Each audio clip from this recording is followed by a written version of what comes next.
El maderismo y la decena trágica. El maderismo fue el primero de los movimientos que conformaron la Revolución Mexicana. Este fue dirigido por Francisco I. Madero en el año 1909 y 1910. Se trata de un periodo que marcó la historia de México y además de una de las tradiciones políticas más impresionantes de nuestro país, ya que durante la presidencia de Madero, este decidió conservar algunas de las políticas del gobierno de Porfirio Díaz. Uno de los motivos de ello fue que Madero intentaba mantener la relativa estabilidad política y económica que el gobierno de Díaz había logrado. Así también conservó el ejército porfirista. Estas medidas le ganaron al entonces presidente muchos enemigos políticos que consideraron que sus decisiones reflejaban una falta de empatía con las clases marginadas del país. Todo esto nos llevó a la escena trágica, la cual fue un golpe militar en contra del presidente Francisco Madero, el cual duró 10 días. Este se inició el 9 de febrero de 1913 en la Ciudad de México. El propósito del movimiento era liberar a los generales presos disidentes Bernardo Reyes y Félix Díaz y derrocar al presidente. Dicho periodo de violencia y agitación es considerado una gran traición política en el país. Los líderes impulsores de la decena trágica fueron Manuel Mondragón y Victoriano Huerta, quien traicionó a Madero al firmar el pacto de la embajada de los opositores. Con el golpe buscaban impulsar el reclamo por las promesas políticas y gubernamentales incumplidas y terminar con las injusticias a los trabajadores y aplicar las políticas porfiristas. Este golpe de estado terminó con el asesinato de Francisco Madero y Pino Suárez el 22 de febrero del mismo año. Mi nombre es Ayelén Santillán y voy a hablar sobre el régimen de Huerta. Cuando Victoriano Huerta comenzó su mandato como presidente de México en 1913, este confiaba que la comunidad internacional reconocería su gobierno. Sin embargo, el presidente no podía haber previsto los líderes de la revolución maderista se rebelarían en lugar de aceptar su gobierno, debido a su participación en los asesinatos del presidente y vicepresidente. Victoriano Huerta se convirtió en presidente de México el 19 de febrero de 1913, siguiendo el modelo común en América Latina por el que los jefes militares también controlaban la vida civil. Aunque Huerta es generalmente caracterizado como un contrarrevolucionario, aumentó considerablemente el presupuesto para la educación de las poblaciones indígenas, creó un Ministerio de Agricultura y estableció una Oficina Nacional del Trabajo.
Los antecedentes de este movimiento están en la dictadura de Victoriano Huerta tras el paréntesis democrático del gobierno de Francisco I. Madero, quien sucedió a Porfirio Díaz tras sus 3 décadas en el poder.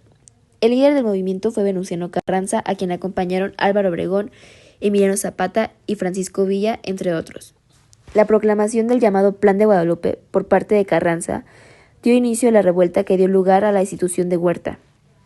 Después de que los constitucionalistas alcanzaron el poder, afloraron algunas diferencias entre ellos. Esto fue mucho más evidente en el caso de Zapata y Villa, que continuaron la lucha a favor de los derechos de los campesinos, decepcionados con las tibias concesiones de Carranza.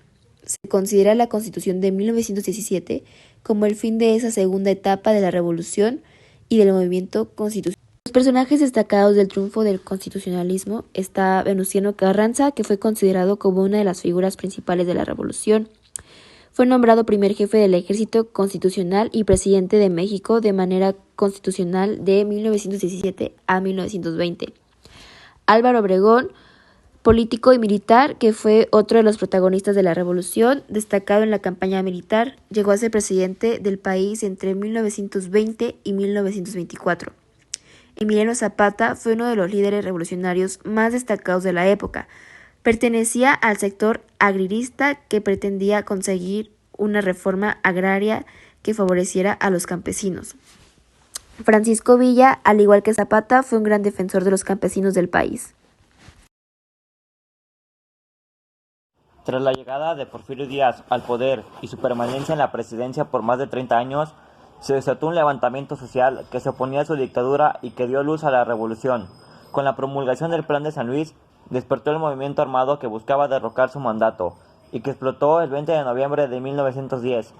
Ante el estallido social y la inminente derrota, en mayo de 1911 el presidente Díaz presentó su renuncia y se exilió en Francia. En octubre de 1911 se realizaron elecciones y resultó vencedor Francisco Madero. Fue traicionado mediante un golpe de estado orquestado por el general Victoriano Huerta y asesinado junto al vicepresidente José María Pino Suárez en febrero de 1913. Venustiano Carranza desconoció la presidencia del llamado usurpador y lo derrocó con el Ejército Constitucionalista, un movimiento armado de la Revolución. Al convertirse el titular del Poder Ejecutivo, convocó a la creación del Congreso Constituyente de Querétaro para formar la Constitución de 1857, la cual había sido modificada en múltiples ocasiones por el gobierno de Díaz para adaptarla a su proyecto de nación. Entre estas modificaciones se encuentra la reelección y la ampliación del periodo presidencial. Así fue acuñada la Constitución Política de los Estados Unidos Mexicanos de 1917, la cual está vigente y se conforma por 136 artículos.